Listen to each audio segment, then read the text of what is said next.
प्रारंभे विनंती करू गणपती विद्यादया सागरा अज्ञानत्वहरुणी बुद्धिदे आराध्य मोरेश्वरा चिंता क्लेश दुःख दारिद्र्य अवघे देशांतरा पाठवे गजानना गजमुखाई रंबा भक्ता गौतुषवी पुंडलिकावरधारी विठ्ठल श्री ज्ञानदेव तुकाराम राम कृष्णा हरी श्री रामचंद्राय नमः। आजापासोनी उत्पत्ती हेत दशेंद्रियाती समर्थ जन्मला राजा दशरथाती विख्यात ती लोके। श्री राम जय राम राम कृष्ण हरी। नीलांबुज श्यामल कोमलांगं सीता समारूपी तवाम भागं पानो महासायक चारुचापं नमामि रामं रघुवंशनाथं लोकाभिरामं रणरंगधीरं राजीवनेत्रं रघुवंशनाथं कारुण्यरूपं करुणाकरं श्रीरामचन्द्रं शरणं प्रपद्ये। मनोजवं मारुततुल्यवेगं जितेन्द्रियं बुद्धिमतां वरिष्ठं वातात्मजं वानरयूथमुख्यं श्रीरामदूतं शरणं प्रपद्ये। महासंत साधु प्रतिष्ठानवासी स्मराये कणाथापदे मुक्तिरासी जयाचे ग्रही कृष्णजी कार्य करिता नमस्कार माझा श्री सद्गुरु एकनाथा पुंडलिक वरदारी विठ्ठल श्री ज्ञानदेव तुकाराम प्रभु रामचंद्र भगवान की जय। आजापासोनी उत्पत्ती हेत दशेंद्रियाती समर्थ जन्मला राजा दशरथाती विख्यात तिही लोके। हरी भगवान प्रभु रामचंद्रांना वंदन, हनुमंतरायाला वंदन, ग्रंथकर्ते नाथ बाबा गावबा काकांना वंदन करून कथाभाग। भगवान प्रभु रामचंद्राची पवित्र अविट असणारी ही कथा श्रवणे उपजे विरक्ती, कथा श्रवणे वाढे शांती, कथा श्रवणे परमानंद प्राप्ती, महापापी उद्धरती कथा श्रवणे। ही भगवंताची कथा ऐकल्याच्या नंतर विरक्ती वाढते, शांती वाढते आणि महापाप्यांचा सुद्धा उद्धार करणारी ही कथा। भावार्थ रामायण जगाचा उद्धार करणारी कथा। त्यामधील बालकांडातील प्रथम अध्यायामधील भगवान प्रभु रामचंद्राचे वडील महाराज दशेंद्रिय दशरथ राजांची उत्पत्ती कुठून झाली याचं सविस्तर वर्णन करत असताना महाराज सांगतात, आजापासून उत्पत्ती हेत अज नावाचा राजा या सूर्यवंशामध्ये जन्माला आले आणि त्यांच्यापासून ज्यांची निर्मिती झाली त्यांचा सुपुत्र असणारा दशेंद्रियाती समर्थ 10 इंद्रियावर ज्यांचा ताबा आहे असे दशरथ महाराज त्या अयोध्या नगरीच्या ठिकाणी जन्माला आले। मूळचे आजत्व लक्षोनी दृष्टी अजन्मा राम जन्मील पोटी हे रामायणाची मूळ गोष्टी शास्त्र परिपाटी परमार्था। श्री संत नाथबाबा वर्णन करायला लागले भगवान परमात्म्याचा जन्म। भगवंताला जन्माला यायची गरज नाही म्हणून मूळचे अजत्व देखोनी दृष्टी, ज्याला जन्मायचं काम नाही, मरायचं काम नाही, पण धर्म रक्षणार्थ येणारे प्रभु रामचंद्र अवतार घेतात। पण कुणाच्या पोटी? ज्या अज नावाचा राजा आहे, ज्यांनी 10 इंद्रियावर ताबा मिळवलाय अशाच्याच पोटी भगवंतांनी अवतार कार्य धरण्याचा मानस केला। रावणाचे नित्यांकिता सुरवर झाले जे समर्थ ब्रह्मादिका चिंताद्भूत ती रमानाथ प्रार्थिला। भगवान प्रभु रामचंद्राला अवतार घेण्याच्या पाठीमागची कारण मीमांसा सांगत असताना सांगितलं की ज्याला जन्म घ्यायची गरज नाही पण तो अजात्मा असणारा परमात्मा का अवताराला आले। राजा रावणाच्या नित्यांकित असणाऱ्या देवतागण सगळ्या देवांना राजा रावणाच्या बंदीमध्ये राहावं लागत होतं, त्रास सहन करावा लागत होता। वेगवेगळ्या देवतांच्या पाठीमागे कामं लागलेली आहेत. त्याचं वर्णन करत असताना सांगितलं, इंद्रवारी चंद्र छत्रधारी उयम पाणी वाहे श्री वायू सदा पूजे ओसरी विधी ते करिदळ कांडा अश्विनी सुनु दोनी जीही परिमळ द्यावा स्त्रिया लागोनी विलंब होता अर्धक्षिणी स्त्रिया धावोनी धुमशिती विघ्न न राहू शके जया पुढे तो गणेश होऊनी बापुढे रावणा गाढवाचे कळप गाडे चौकडे वळीतसे. अशा प्रत्येक देवाच्या पाठीमागे लागलेली कामं, या कामामुळे त्रस्त झालेले सर्व देव भगवान श्री विष्णू नारायणाकडे गेले आणि विनंती केली, श्री अनंता मधुसूदना पद्मनाभा नारायणा जगत व्यापका जनार्दना आनंद घना अविनाशा सकळ देवाधिदेवा कृपाळवाजी केशवा आनंदा महानुभवा सदाशिवा सहज रूपा. तीही रमानाथ प्रार्थीला. रमेचा पती असणारा भगवान श्री विष्णूची देवतांनी प्रार्थना केली, देवा आमच्यावर आलेली संकट आहेत, त्या संकटातून तुम्ही आम्हाला सोडवा. करावया राक्षसांचा घात मी अवतरे नरगुणात रमा मुख्य कलहा हेत इच्छेनी अंत निशाचरा. आणि मग ज्यावेळेस भगवंताकडे प्रार्थना केली त्यावेळेला भगवान परमात्मा बहु आहे करुणावंत अनंत हे नाम या कृपेचा सागर असणारा दयानिधी परमात्मा देवाच्या विनंतीला मान देऊन भगवंतांनी सांगितलं, काही चिंता करू नका, कारण जी एकवटोने जी एक क्षणी अनुसरले गा माझी वाहनी तव तयाची चिंतवनी मजची पडली.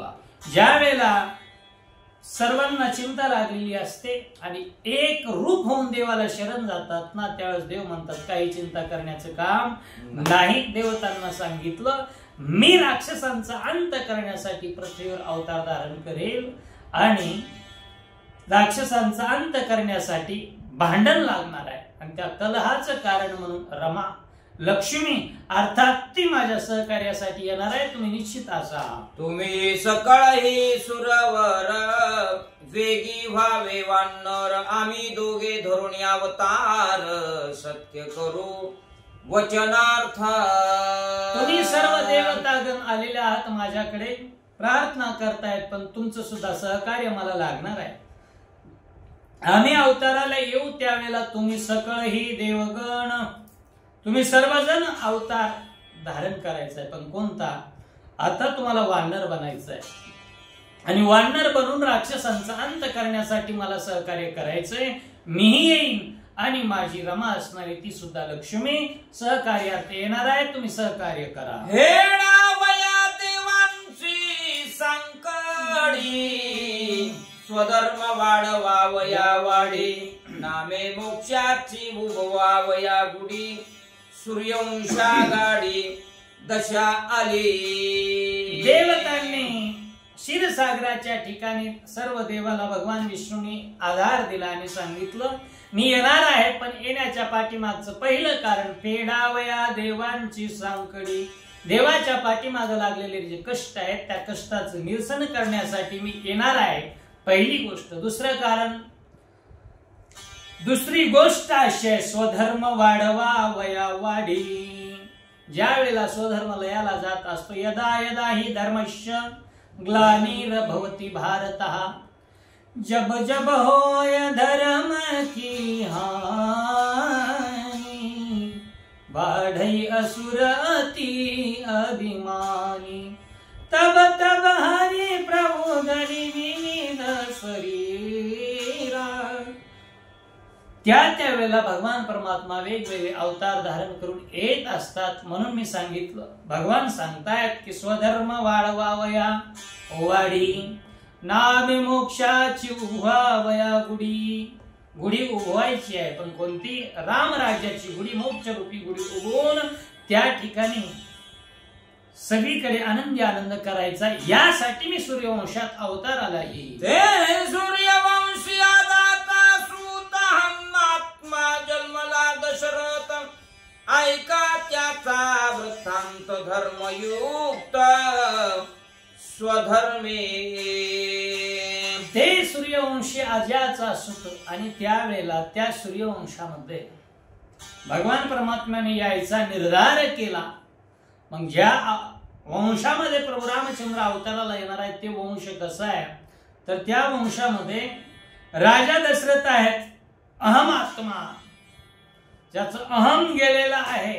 सर्व त्या ठिकाणी पोटामधून विरक्त असणारा तो राजा दशरथ आणि त्या दशरथाच्या पोटी येण्याचा निश्चय प्रभूने केलेला आहे. त्या दशरथाच्या उत्पत्तीचा हेतू सांगायला रानिया प्रबुद्धा लोकोत्तराते प्रसिद्धा धर्मपत्न्या विशुद्धा नामानुवाद अवधारा. आणि मग तो सूर्यवंशामध्ये असणारा नरपवर भूपा राजा दशरथ, त्या राजा दशरथाला 3 मुख्य असणाऱ्या राण्या आहेत, विचारवंत आहेत, विचारशील विवेकी असणाऱ्या त्या राण्या. त्या 3ही राण्यांचे मुख्य असणाऱ्या नाव काय आहेत त्या नावाचं सविस्तर त्या ठिकाणी विवेचन महाराज करू लागले. ज्येष्ठ कौशल्या ते साद्विद्या सुमित्रा ते शुद्ध मेध्या कैकयी ते अविद्या मंतरा कुविद्या ती पासे. तिन्ही राण्यांचं नामविधान सांगत असताना नाथबाबांनी सांगितलं ज्येष्ठ, कौशल्या ते सद्विद्या, ज्ञानवंत असणारी भगवान प्रभू रामचंद्र जिच्या पोटाला येणार आहेत अशी ती कौशल्या माता आहे, विवेकशील आहे, विचारवंत आहे, बुद्धिमान आहे. दुसऱ्या क्रमांकाची जी राणी आहे राजा दशरथाची श्रेष्ठ, तिचं नाव असणारी सुमित्रा आणि शुद्ध चांगली असणारी तिची सुद्धा विवेकशील बुद्धी आहे. तिसरी राणी, त्या तिसऱ्या राणीचं नामविधान कैकेयी असं आहे आणि तिचा बुद्धीचा जर विचार केला तर बुद्धी अविचारी असण्यामुळे ती अविद्या आहे आणि ही अविद्या बुद्धी होण्यासाठी तिला कारणीभूत तिच्या समेत असणारी कुविद्या, कुविचार नेहमी करणारी ती मंथरा आहे असं तिन्ही राण्यांचं नामविधान सांगितलं. उदरा येईल आदिमूर्ती त्यादी नवती संतती अपुत्रपणे नृपती पुत्रार्थी उद्दत. हो, या 3ही प्रसिद्ध राण्या असणाऱ्या आहेत पण त्या तिन्हीच्या पोटाला संतान नाही. का? उदरा येईल रघुपती, त्यांच्या पोटी आदिमूर्ती भगवान असणारा उदराला येणार आहे म्हणून तप आणि विलंब वाट त्या ठिकाणी पाहावे लागते. तिन्ही राण्यांना एकही पुत्र त्या ठिकाणी त्यांनी प्रसवलेला नाही. त्या भगवंताच्या नामाचं तप करू लागलेले आहे. सुकनिधी राजभुवन सुकनिधी सिंहासन सुकनिधी भोगस्थान मान सन्मान सुखनिधी. 3 राण्या आहेत मुख्य असणाऱ्या, बाकी 700 राण्या आहेत पण एवढं असून सुद्धा राजाच्या पोटी एकही पुत्र जन्मालेला आलेला नाही. त्यावेळेला राजाचं मन उद्विग्न झालं आणि उद्विग्न झालेलं मन राजा सुख शोधण्याचा प्रयत्न करू लागलेला आहे. पण सुख शोधण्यासाठी प्रपंचामध्ये गुरफटून बसू लागला. राजभवनामध्ये गेला पण राजभवनामध्ये सुद्धा राजाला सुख प्राप्त झालं नाही. सुख नेदी राजभवन, राजभवनात सुख नाही. सुख नेदी भोगायतन, ज्या ज्या गोष्टीचे भोग घ्यायचे त्या गोष्टीमध्ये भोगामध्ये सुख पाहण्याचा प्रयत्न केला पण त्यागात सुख असतं, भोगामध्ये राजाला सुख प्राप्त झालं नाही. सुख नेदी सिंहासन, राजा सिंहासनावर जरी बसला, खुशमस्करी मनोरंजन करणारे अनेक कलाकार राजाच्या समोर आहेत तरी सुद्धा राजाला सिंहासनावर सुख प्राप्त होत नव्हतं. सुख नेदी भोगस्थान, भोग घेण्याच्या ठिकाणी सुद्धा राजाला सुख प्राप्त होत नाही असं राजा उद्विग्न झालेला. सुख निधी अलंकार वस्त्र सुख निधी भोग कलत्र सुख निधी छत्र चामर स्तुती स्तोत्र सुखनिधी. हो, राजा सुख शोधण्यासाठी नाना प्रकारचे अलंकार, वेगवेगळे आभूषण आपल्या अंगावर परिधान करू लागला. सुखनिधी अलंकार वस्त्र, नवे नवे प्रकारचे कपडे परिधान केले तरी सुख राजाला प्राप्त होत नव्हतं. सुखनिधी भोग कलत्र, कलत्र म्हणजे नातेवाईक, नातेवाईकाच्या संगतीमध्ये राजा जाऊ लागला. सगळे सोयऱ्याच्या सहवासामध्ये जात होता, पण राजाला तिथेही सुख प्राप्त होत नव्हतं. सुखनिधी छत्र चामर, राजाच्या डोक्यावर छत्र धरलं आणि चामरे ढाळण्याचं काम सेवक करू लागले, तरी सुद्धा राजाला सुख भेटत नव्हतं. का? ज्यांच्या अंतरंगामध्ये स्थिरता नाही, बाह्य उपचार केल्यानं सुखाची प्राप्ती होत नसते. राजा उद्विग्न झालेला आहे. हो राजा पोटातून भोगी विरक्त या लागी, पोटा येईल रघुनाथ. जो अत्यंत विषयासक्त त्यासी भगवंत स्पर्शेना. या ओळीच्या ठिकाणी नाथबाबाने खूप मोठा सिद्धांत सांगितला. काय म्हणतात? तो राजा पोटातून विरक्त, राजाच्या पोटामध्ये विरक्ती निर्माण झालेली आहे. विरक्ती या शब्दाचा अर्थ होतो लोभ अंता नये मना, जगी विरक्त तोची जाणा. मुक्ताबाई म्हणतात, ज्याच्या पोटात लोभ नाही, मी मोठा आहे अशा प्रकारचा ज्ञानाचा, धनाचा, सत्तेचा अहंकार नाही, असा पोटामधून विरक्त राजा झालेला आहे. तेव्हाच त्याच्या जवळ भगवंत येतो. नाहीतर ज्याच्या मनामध्ये अहंकार आहे, ज्ञानोबा सांगतात, जैसा चित्ती अंते ठाव, जीवे सकळ शास्त्रांचा सराव, ऐसे निकोडी एक जन्म जाओ, परिण निपवी जे त्यात. कोट्यावधी जन्म जरी घेतले आणि विरक्ती पोटामध्ये नसेल तर देवाचं दर्शन त्याला दुर्लभ आहे. म्हणून राजा विरक्त होता, म्हणूनच भगवान परमात्मा त्यांच्या पोटी येणार. जेवी आंधळे न देखे पिता, तेवी विषयी नेनती भगवंता. तोच त्यांचा प्रतिपाळिता, ठिकाणी अवस्था त्या नाही. जसा एखादा माणूस आंधळा आहे, अंध असल्याच्या नंतर अंधाचं वर्णन करत असताना तो कोबराय म्हणतात, तो कामने कैसे आंधळे हे जाण, विसरोनी गेले खऱ्या देवा. आंधळा आहे, एका पित्याच्या पोटी जन्माला आलाय, पण स्वतःचा पिता कोणता आहे, माता कोणती आहे हे देखील तो पाहू शकत नाही, कारण आंधळ्याला ती दृष्टीच नसते. तसं विषयांत झालेल्या माणसाला देवाचं दर्शन कधी होत नाही. म्हणून विषय ज्याने जिंकलेले आहेत असे दशरथ आहेत आणि त्यांच्या पोटी प्रभूचा अवतार होणार आहे. दशरथा नगमे जनस्थानी, निघाला पारदी लागी वनी, विचरे काकी होनी आवडे विजनी रहिवास. राजा दशरथाला कोणत्याच सुख भोगोपचारामध्ये आनंद निर्माण होईना. राजाने विचार केला, जिथं जावं तिथं कुणाच्या समोर गेले की प्रत्येकाने विचारावं, महाराज अयोध्या नरेश आहात, मग पुत्र संतती काय तुम्हाला? त्यावेळेस राजाच्या मनाला चर व्हायचं. राजाने विचार केला, या दुःख देणाऱ्या जनामध्ये जायचंच नाही, एकांत वासामध्ये गेलेला आनंद आपल्याला प्राप्त होईल. म्हणून राजा दशरथाने जनवास सोडून वनवासाच्या ठिकाणी जायचं, तिथं शिकार करून राहायचं, तिथं आनंद घ्यायचा असा निर्धार केला आणि पारदीसती राजा दशरथ यांचा सहसाघात, सर्वतान मानी दशरथ हृदय कळवळला, रघुनाथ झाला विरक्ता सर्वार्थी. राजा वनाच्या ठिकाणी निघून गेलेला आहे, पण दुसऱ्याचा सहसा घात, दुसऱ्याचा घात करायचा नाही हे त्यांच्या मनामध्ये आहे. ते राजा दशरथ आहेत. जे का रंजले गांजले त्यांशी म्हणे जो आपुले, असं अंतकरण ज्यांचं आहे ते राजा दशरथ आहेत. वनाच्या ठिकाणी निघालेत, शिकार करण्याचा उद्देश आहे, पण निघालेत मनाला काहीतरी आनंद विरंगुळा भेटावा या उद्देशानं, पण विनाकारण कोणाला मारायचं नाही अशी विरक्ती अंतकरणामध्ये आहे. म्हणूनच प्रभूंनी त्यांच्या पोटी अवतार घेण्याचा निश्चय केला आहे. वनी एकाकी विहार, करी वन फळाचा हार, नावडे राजोपभोग उपचार, पुत्रार्थी थोर साक्षे पे. राजाच्या अंतरंगामध्ये आस लागलेली आहे, कारण माझ्या पोटी एक तरी पुत्र व्हायला पाहिजे, आणि म्हणून उपवास करायचे, तापास करायचे, ज्या आपल्या अयोध्या नगरी मधले जे भोग आहेत ते घ्यायचे नाहीत, सर्व त्यागलेले आहेत.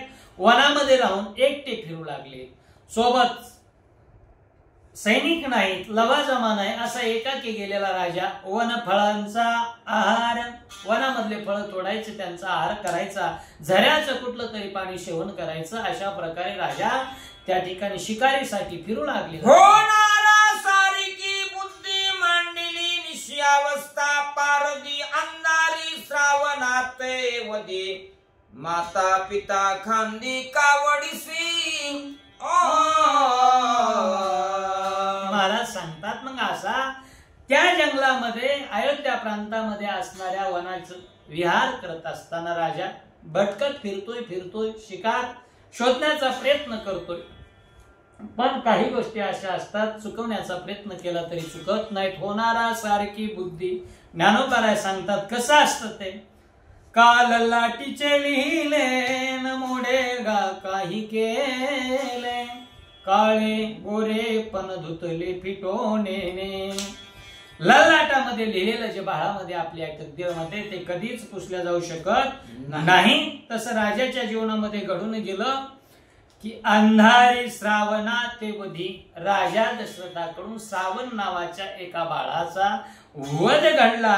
ही अघटित घटना घडलेली आहे. महाराज सांगतात की त्या श्रावणाच्या खांद्यावर कावड होती. कावडीमध्ये आई आणि वडील असे दोघांना घेऊन जाणारा तो श्रावण आहे. लौकिकाची लोकवार्ता श्रावणे पितरे कावडी ठेविता हे तव समूळ अबद्ध कथा तो माता पिता न विसंबे. हो, लोकांमध्ये अशा प्रकारचा एक समज आहे श्रावण बाळाच्या कथेविषयी.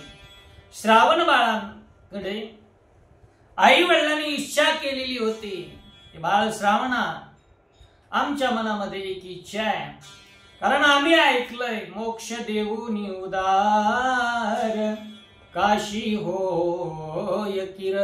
मोक्ष देण्यामध्ये काशीचा हातखंड आहे आणि ती काशीचं दर्शन घ्यावं आणि काशीचा विश्वनाथ पाहिला की काय पुण्य प्राप्त होतं त्याची माहिती सांगितली. नाथबाबा सांगतात धर्म अर्थ काम मोक्ष शिव देखता प्रत्यक्ष.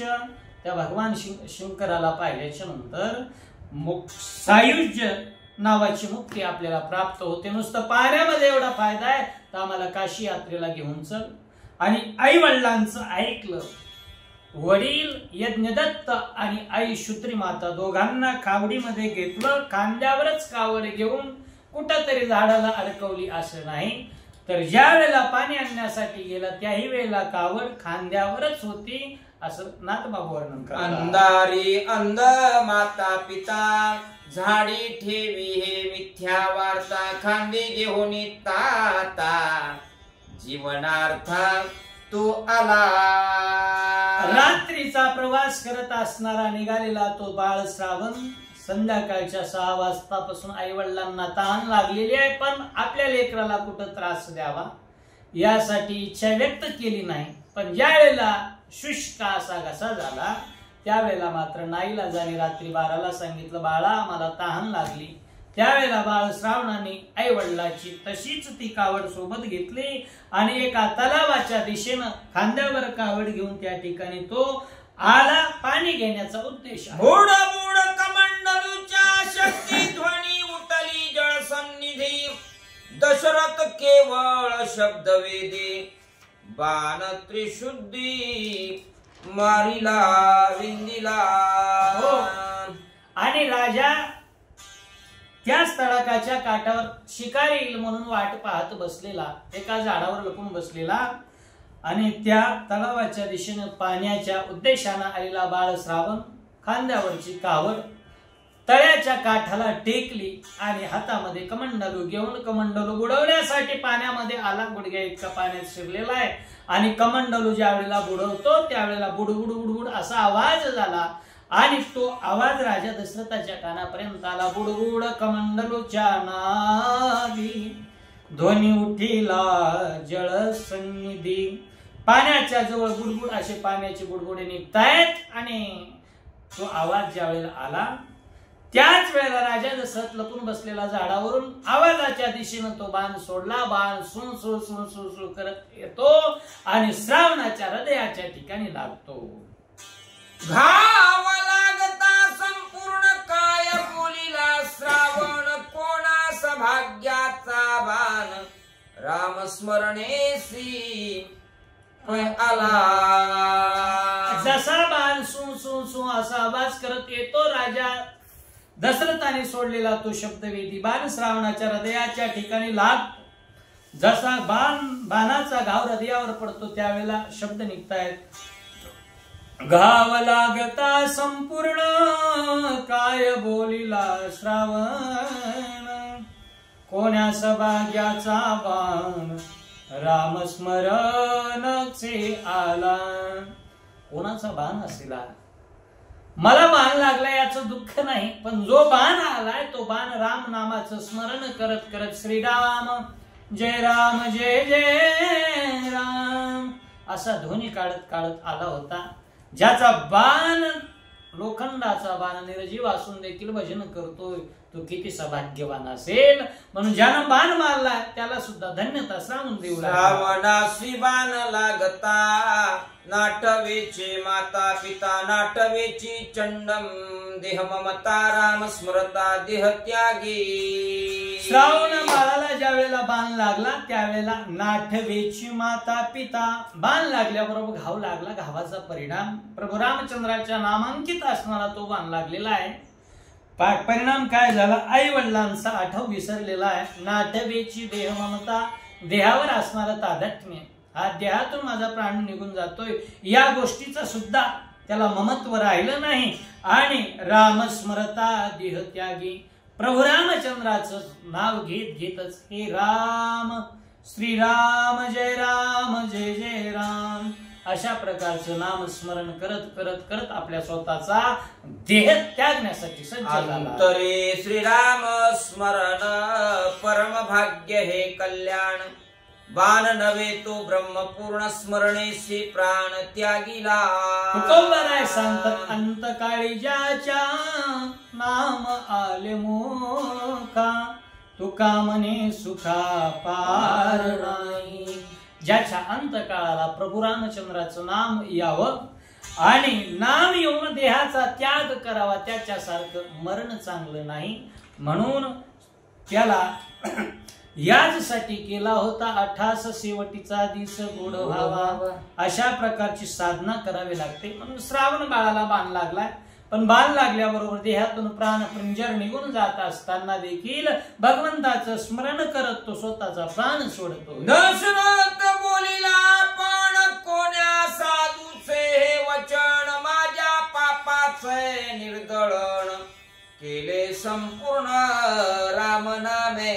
हो, आणि हे ज्या वेळेला बाण लागला आणि बाण लागल्याच्या नंतर श्रावणाच्या मुखातले शब्द ऐकले राजा दशरथाने. कोण्यास भाग्याचा बाण करीत आला से राम नाम स्मरण हे शब्द निघाले. घाव लागता संपूर्ण काय बोलिला श्रावण बोलला की कुणाचा बाण असेल, कोण भाग्यवान असेल त्याच्या बाणानं माझा प्राण जातोय. आणि हे राजा दशरथांनी ज्या वेळेला शब्द ऐकले, कारण शब्दच निघाले होते तसे शर आला तो आला नावुनी काळ विफळला श्रावण बाळ हे आई गे दीर्घ फोडून हाक तू जाऊन पडला झोक. हे राजाच्या श्रवणी करुणावाणी हृदयाचे झाले पाणी आसवे आणुनी नयनी शोकाकुल झाला नमनी तू वदला हत्त तुझ्या नाशाला मी पापी कारण बाळा. राजा दशरथाच्या कानावर ते शब्द आले. आल्याबरोबर राजा दशरथ झाडाच्या खाली उतरला आणि उतरल्याच्या नंतर म्हणू लागले कोण्या साधूचे हे वचन, कोणत्या संताचं वचन असेल की माझा बाण त्याचा जीव घेतला तरी म्हणतोय की तो भाग्यवान आहे मारणारा, कोणीतरी साधू असावा, माझ्याकडून घात झालाय. राजा दशरथाने विचारले, राम नाम स्वयंकता रायासी न बाधे ब्रह्महत्या राम स्मरणे देहत्यागिता नित्य मुक्तता श्रावणासी. एकाचा प्राण गेलाय रामनाम श्रवण करत असताना आणि एकाकडून हत्या घडली, पण दोघालाही पाप त्या ठिकाणी लागलं नाही. याच्या पाठीमागचं कारण सांगतात. श्रीराम नाम स्वय ऐकता रायाशी न बाधे ब्रह्महत्या. प्रभू रामचंद्राचं नाम ऐकून राजानं ब्रह्महत्या जरी घडत असली राजाकडून तरी ब्रह्महत्येची पातक लागत नाही. आणि दुसरी गोष्ट, ज्याच्या मुखाला राम आलाय आणि देह त्यागलाय त्याच्यासारखी उत्तम गती त्यालाच प्राप्त होत असते. म्हणून दोघही पापातीत आहेत. राम नामे नित्य निर्धूत एक मुक्त एक पापातीत ब्रह्महत्येसी दशरथ अति अलिप्त राम नामे. भगवान परमात्म्याचं नावच एक आहे हरी, आणि सकल पापाचे जो संहारी याची लागे नावे म्हणजे श्रीहरी. सर्व पापाचं हरण जो करत असतो म्हणूनच त्याचं नाव हरी असं ठेवलेलं आहे. मग एकाला पुण्य आणि एकाला पाप असं प्रभूकडून घडणार नाही. म्हणून राम नामे नित्य निर्धूत, राम नामामुळे अतिशय पवित्र करण्याचं काम केलेलं आहे. आणि एकाला पापातून मुक्त केलं, एकाला पापामध्ये टाकलं असं घडलं नाही. दशरथही मुक्त आणि श्रावणाला सुद्धा उत्तम गती, अशी रामनामाची ताकद आहे. दशरथ जव येऊनी पाहे तव श्रावण बाणे विंदिला हे त्याच्या पितरे पुत्र मोहे राजा लवला हे शापिला. राजा दशरथ खाली आला आणि खाली आल्याच्या नंतर येऊन विचारणा केली. राजा दशरथाचा आणि श्रावणाचा संवाद आहे. श्रावणाला परिचय राजा दशरथ देतात. अरे मी अयोध्येचा राजा आहे, माझ्याकडून बाळा तुझी हत्या घडलेली आहे, मी पापी आहे, माझ्याकडून अघटित घडलेला आहे. त्यावेळेस बाळ श्रावण बोलला, महाराज होऊ नये ते घडून गेलेलं आहे, आता याला इलाज नाही. पण एक करा, मम म्हातारे आई बाप ताणलेले तर खाली असती बैसले काळीज त्यांचे पाठून कावे गे येतील माझ्या मागे. मी या ठिकाणी कशासाठी आलतो महाराज? आनाया निर्मळ वारी आलो मी आकासारी ही लगबग भरोणी जारी जव परत फिरे तव तुमचा शर आला पुरात ऋतूनी बैसला. राजा बाण लागला ही गोष्ट खरी आहे, पण आता एकच करा, पाठीमाग जा आणि म्हातारपणी माझ्या आई वडिलांचा आधार होऊन त्यांचा तुम्ही सांभाळ करा. त्यावेळेस राजा दशरथ हातामध्ये जारी घेतात आणि पाणी नेऊन द्यायचा प्रयत्न करतात. पायाच्या आवाजावरून आई वडिलांनी ओळखलं, ज्या अर्थी बोलत नाही त्या अर्थी कोण आहे असा प्रश्न केला. राजा दशरथांना शेवटी नाईलाजाने आपला परिचय द्यावा लागला. मी अयोध्येचा राजा दशरथ आहे, माझ्याकडून तुमचा बाळ श्रावण मारल्या गेलेला आहे, हे पाणी घ्या असं म्हटल्याबरोबर पुत्र वियोगानं अतिशय तळमळीत असणार अंतःकरण राजा दशरथाला शाप दिला. पुत्र दुःख तुही पावसी पुत्र शोक शापे रायासी परम हरिक मी पुत्र मुख देखेन. राजा दशरथावर रागात येऊन कोपिष्ट होऊन त्या यज्ञदत्त आणि श्रोत्री माता या दोघांनी शाप दिलेला आहे. आम्हाशी दिलेले पुत्र दुःख तुही पावशी पुत्र शोक. राजा आम्हाला पुत्र मारून त्या पुत्र वियोगाचं दुःख देणारा तू दशरथ, तुला सुद्धा पुत्राचा वियोग होईल, पुत्राच्या शोकानं सुद्धा तू मरशील असे ज्यावेळेला उद्गार निघाले त्यावेळेस राजा दशरथाला या शापाचं दुःख न होता आनंद झाला. तेने राजाशी होय हरिक.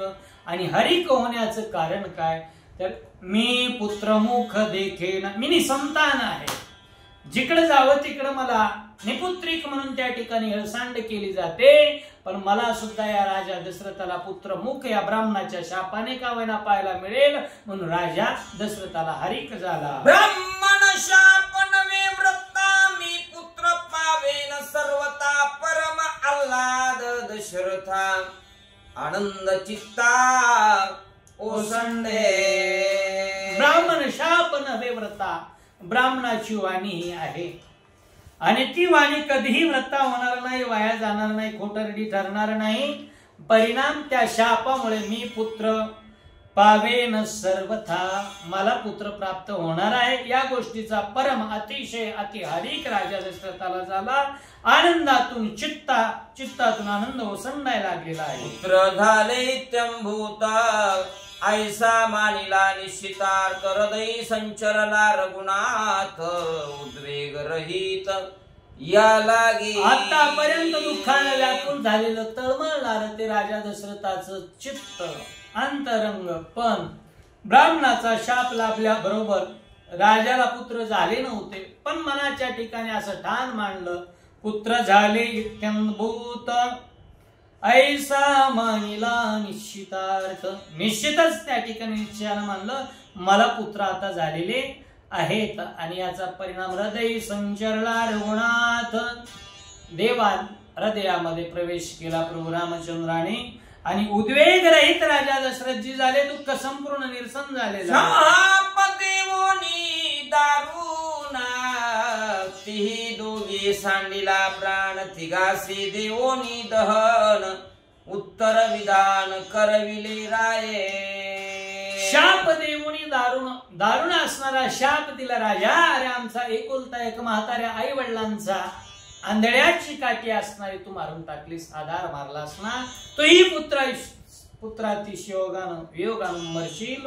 असं ज्यावेळेला शाप दिला आणि दोघांनी प्राण सोडले आपल्या पुत्राच्या वियोगामध्ये. त्या तिघांनाही एकत्रित त्या ठिकाणी त्यांची शेवटची जी विधी आहे अंत्येष्टी विधी, ती अंत्येष्टी विधी राजा दशरथाने पार केली आणि राजा आनंद भरामध्ये अयोध्येकडे निघाला. जळचर पक्षियांचे युग्म त्यासी एका विनाशी मित्रत्व परम. तया समकाळे मरण धर्म झाला तो जन्म मागील. नाथ बाबा श्रावण बाळाचे आई वडील वारले आणि श्रावणही वारला. पण याच्या पाठीमागचा पूर्व वृत्तांत सांगत असताना म्हणतायत, भोग तो न घडे संचिता वाचोनी. जसं संचित असेल तशा प्रकारचाच भोग प्रारब्धामध्ये प्रारब्धाने प्राप्त होत असतो. तसं श्रावण बाळ, यज्ञदत्त आणि माता शूद्री या तिघांना एकाच वेळेला का मारावं लागलं याचा वृत्तांत सांगत असताना सांगतायत, जळचर पक्षियाचे युग्म, पाण्याच्या काठानं राहणारे, शिकार करून त्या ठिकाणी जीवन जगणारे असं एक पक्ष्यांचं जोडपं होतं. ते गिधाड पक्षी आहेत आणि त्या गिधाड पक्ष्यांचा जरी करता चारा, त्यांचं खाद्य जरी मत्स्य असलं, मांसाहार करणारे जरी असले तरी एका माशासोबत एवढं मित्रत्व जडलेलं होतं. दोन गिधाड आणि त्यांचं प्रेम माशावर जडलेलं, अशी त्यांची मैत्री. पुढं काय होतं ऐका. आटता देखोनी सरोवरा शीतळ निशिये चुंचुभारा. धरोनिया तया मकरा गाद विरा स्नेहेने. आणि झालं काय, ज्या तलावामध्ये ते मासा राहत होता आणि त्या तलावाच्या काठाने हे दोन्ही गिद्ध पक्षी फिरत होते, मित्रत्वामध्ये गप्पा टप्पा मारायच्या. पण उष्ण काळाने परिणाम असा झाला, त्या पाण्याची पातळी खाली खाली खाली जाऊन अतिशय पाणी आता काही दिवसामध्ये आटून जाणार आणि जीवना वेगळी मासोळी. पाणी संपलं की मासा मरून जाणार, आपल्या मित्राची जीवितहानी होणार.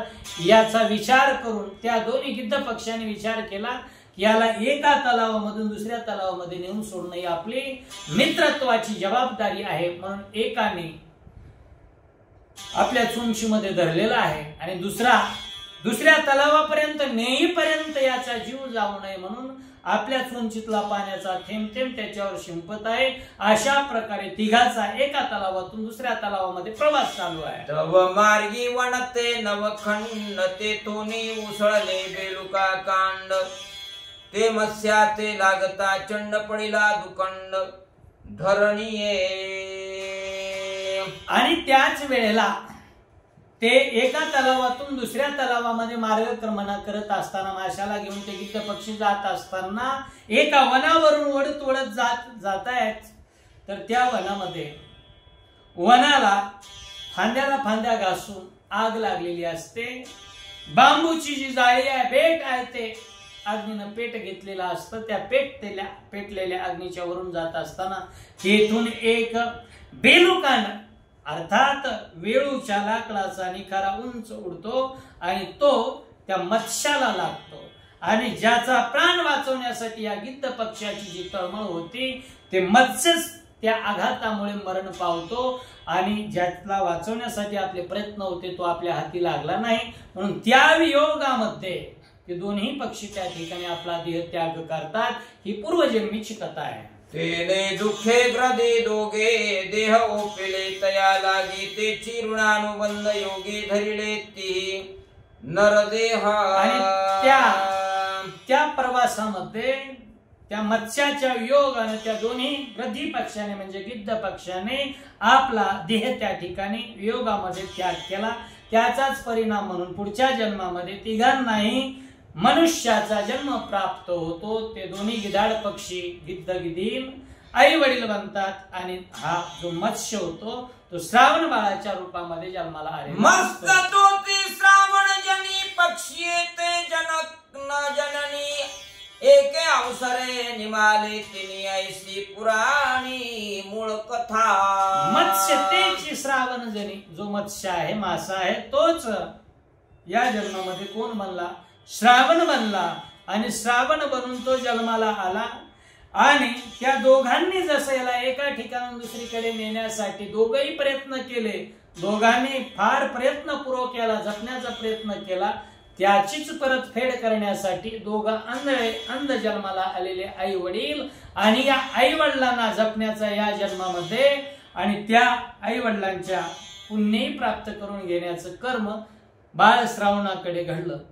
यथामते यथावकाश श्रावण बाळाची कथा या ठिकाणी करण्याचा सुयोग वाचक हरिभक्तीपरायण प्राध्यापक योगीराज महाराज बदनेसर आणि सूचक हरिभक्तीपरायण संभाजी महाराज सानप ही श्रावण बाळाची कथा भगवान परमात्म्याच्या चरणी अर्पण करून वाणीला पूर्णविराम. पुंडलिक वरदारी विठ्ठल श्रीनाथ देव तुकार. बरेच व्हिडिओ प्रभू रामचंद्र भगवान की जय. युट्यूबच्या माध्यमातून संभाजी महाराज सानप यांच्या माध्यमातून रामायणाची सेवा घडते. तुम्ही ही सेवा ऐका, आवडल्यास सबस्क्राईब करा आणि या सेवेमध्ये सहभागी व्हा. रामकृष्ण.